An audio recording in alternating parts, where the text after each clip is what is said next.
everyone, welcome back again to my channel. Today guys, I'm not gonna do a crop, but I will show you just to me. I will cook for today just a simple ginataang halo-halo, or we call this bilo-bilo. And first, I'm gonna boil a hot water, and after that, I'm gonna put a coconut milk on it. And please guys, just keep watching and I will show you my simple recipe how to make or cook a bilo-bilo or ginataang halo-halo. So this is not gonna be a complicated, so simple. I don't put a lot of stuff on my ginataang halo-halo because I don't really like a lot too much in it. So I just put mostly what I eat. So I use only like banana plantain, or what else? Sweet potato. Is that sweet potato you called it? Yeah. And what else? I use also tapioca, coconut milk, and what else? Glutinous rice flour.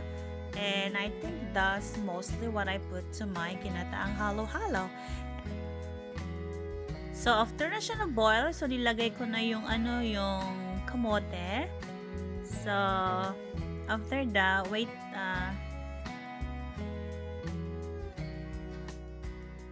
wait ko siya ulit for a few minutes.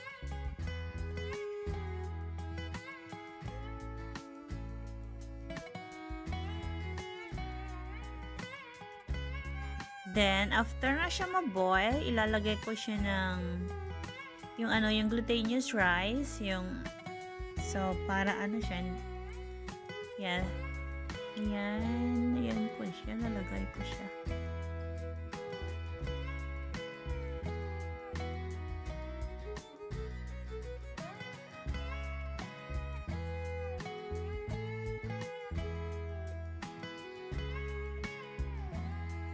Then after ko siya mailagay ulit, mag-wait ulit ako ng few minutes ulit lang din.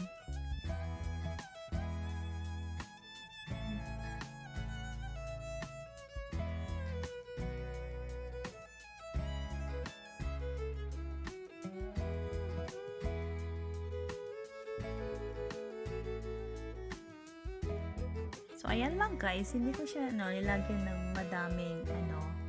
madaming ingredients talaga. Kaya ko rin nalangka doon sa bilo-bilo ko. Then after that, dadagdagan ko siya ulit ng coconut milk para yung gata niya talaga malasahan na malasahan mo. So parang creamy siya. But mostly sometimes I put 2 or 3 can in my bilo-bilo. That's what mostly I use it.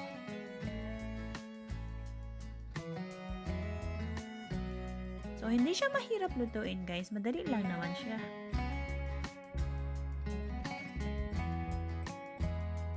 So, after nyan, ayan, wait ko siya ulit ng boil. Ayan, nakikita nyo, parang, parang nag-float na yung niya, yung bilo-bilo. So, after that, nilalagay ko siya yung parang huli din yung, yung banana plantain ko. Kasi madali lang naman maluto yan. So, huli ko siya. Then, after few minutes ko siya mailagay. Then, after sunod niyan, yung tapioca ko na. Kasi yung tapioca ko naman na guys, naluto na din naman na yon. So, yeah, pinakahuli ko din yung tapioca.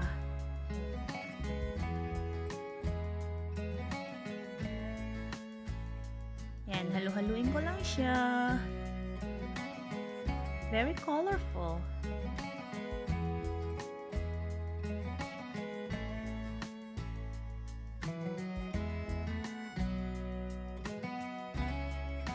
Then, ayan, lagyan ko ng asukal. I don't really like also my ginataang halo-halo so sweet, so I don't really put a lot of, sugar in it. But, if you like a lot of sugar, so it's up to you guys. You can put a lot of sugar wherever way you like it. But for me, I don't put a lot of sugar in my bilo-bilo. So, ayan, malapit na, ayan, mostly luto na siya, guys. So, ayan, pinakahuli ko ilalagay yung tapioca. Ayan. Yan, niluto ko siya yan guys, tapioca. So, ayan yung pinakahuli ko.